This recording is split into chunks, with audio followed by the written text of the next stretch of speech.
Hi, today we are going to discuss about electroconvulsive therapy. In short, we can say ECT.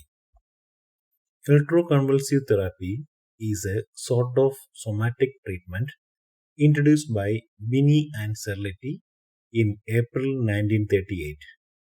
From 1980 onwards, ECT is being considered as one of the psychiatric treatment and it's being as the most disputable treatment for mental health issues. Let's move on to the definition.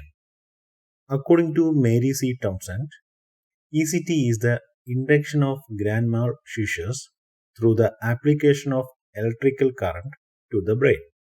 That is, ECT is the artificial induction of grand mal seizures through the application of electric current to the brain. A stimulus is applied through the electrodes that are placed either bilaterally in the frontotemporal region or unilaterally on the non dominant side. Let's move to historical perspectives. Insulin coma therapy was introduced by German psychiatrist Manfred Sackel in 1933, that is, insulin shock therapy or insulin coma therapy was a form of psychiatric treatment in which patients were repeatedly injected with large dose of insulin in order to produce comas over several weeks. Here, what they have done, injection of large dose of insulin in the patient body and it will leads to hypoglycemia. It is nothing but decreased sugar level in patient blood. It will lead to coma within 3 hours. After that, we have to infuse 25% glucose intravenously. Patient will got up in 10 to 20 minutes. This type of treatments having so many complications. So, it's not being used nowadays. Pharmacoconvulsive therapy. It was introduced by Ladislas Meduna in 1934. Induced conversion by IM injection of camphor in oil for the treatment of schizophrenia. Next, electroconvulsive therapy. It was introduced by Binney and Serletti in April 1938. Next one is fluorothil, a potent inhalant convulsant as an alternative for ECT for individuals who are unwilling to consent to ECT. Currently, about 2 million people worldwide receive ECT treatment each year. Let's move on to the types. There are two types of ECT. First one is direct ECT and second one is modified ECT. Direct ECT, in this ECT is given in the absence of anesthesia and muscular relaxant. This is not used commonly now. Modified ECT. Here, ECT is modified by drug induced muscular relaxation and general anesthesia. Next, we can move on to parameters of electric current. Standard dose according to American Psychiatric Association, voltage 70 to 120 volts, duration 0.7 to 1.5 seconds. Next, we can discuss about types of seizures produced during ECT. First one is grand mal seizures, tonic phase lasting for 10 to 15 seconds and may be identified by a rigid plantar extension of the feet. And second one is chronic phase lasting for 30 to 60 seconds and characterized by rhythmic movement of muscles that decrease in frequency and finally disappear. Next, frequency of therapy. Normally 3 times per week or as indicated and usually 60 to 12 treatments, sometime up to 20 may perform. Let's discuss about mechanism of action. The exact mechanism is not known. Several theories exist. The most credible one is biochemical theory. Electric stimulation results in a significant increase in the circulating levels of several neurotransmitters. These neurotransmitters include serotonin, norepinephrine, and dopamine. Additional evidence suggests that ECT may also result in an increase in glutamate and gamma aminobutyric acid or GABA. The result of studies relating to the effectiveness of ECT are still ongoing and continue to be controversial. Next, we can move to how to apply electrodes in ECT. Application of electrodes in bilateral ECT. Each electrode is placed 2.5 to 4 cm above the midpoint on a line joining the tragus of the ear and lateral canthus of the eye. Next, unilateral ECT. Here, electrodes are placed only on one side of the head, usually non-dominant side. Unilateral ECT is safe with fewer side effects, particularly those of memory impairment. Now we can discuss about indications. The main indications are major depression. ECT has been shown to be effective in the treatment of severe depression with suicidal risk, stupor, poor intake of food and fluids, melancholia with psychotic features, unsatisfactory response to drugs, or where drugs are contraindicated or have serious side effects. Severe catatonia, stupor, poor intake of food and fluids, melancholia with psychotic features, unsatisfactory response to drugs, or where drugs are contraindicated or have serious side effects. Next, severe psychosis with the risk of suicide, homicide, or danger of physical assault, depressive features, unsatisfactory response to the drugs, or where drugs are contraindicated or have a serious side effects. Organic mental disorders, organic mood disorders, organic psychosis. Other indications. ECT is preferred to antidepressant therapy in some cases, such as for a patients with cardiac disease when tricyclics are contraindicated because of their potential for dysarrhythmias and congestive heart failures, and for pregnant women in whom antidepressant place the fetus at the risk of congenital defects. Contraindications.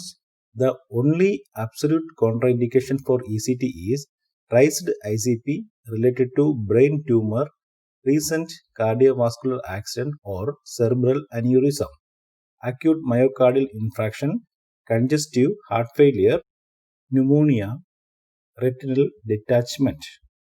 Next, complications. Life-threatening complications are rare. ECT does not cause brain damage. Fracture can occur sometime in elderly patient with osteoporosis. In patient with a history of heart disease, dysarrhythmias, and respiratory arrest may occur. Death due to anesthesia, succinylcholine, and drug interactions. Let's move on to side effects.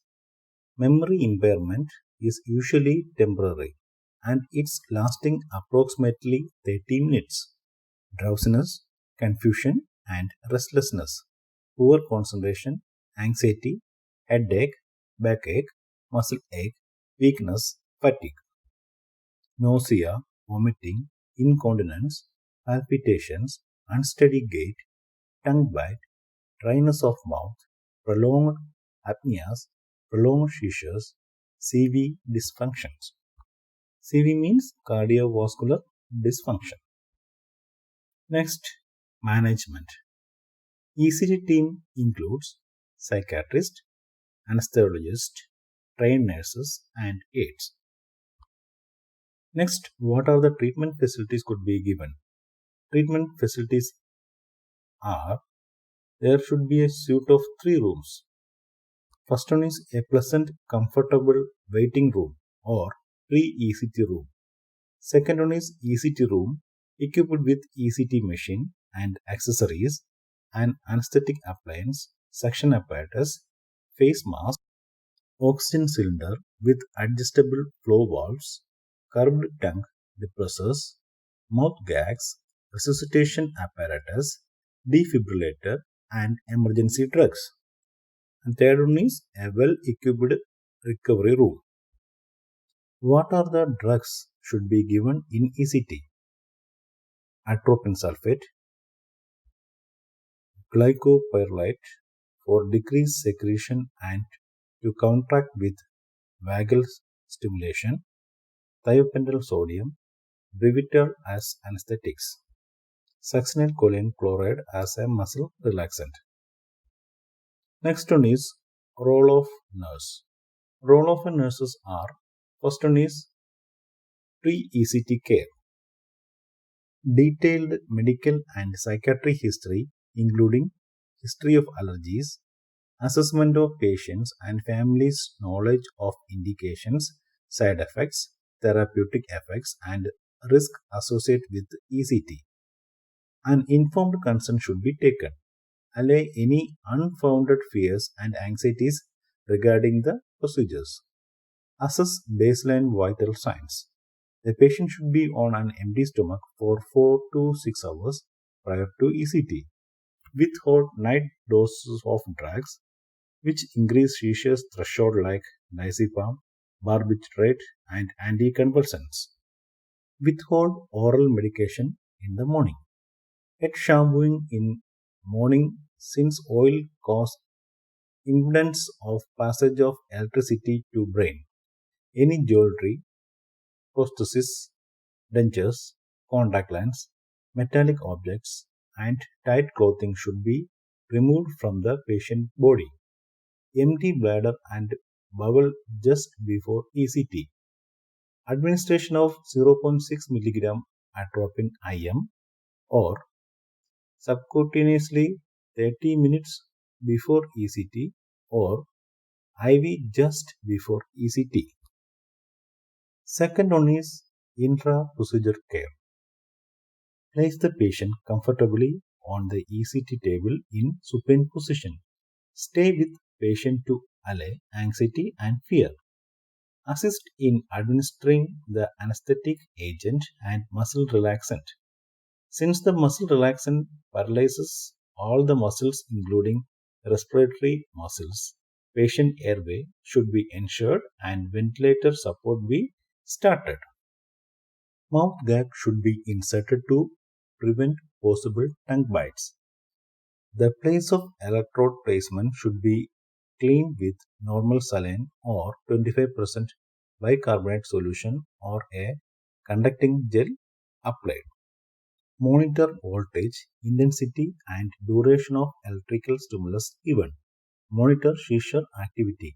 100% oxygen should be provided.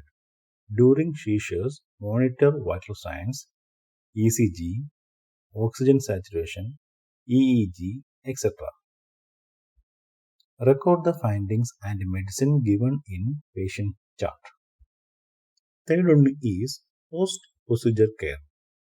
Monitor vital signs, for example, pulse, respiration, BP, temperature, and oxygen saturation.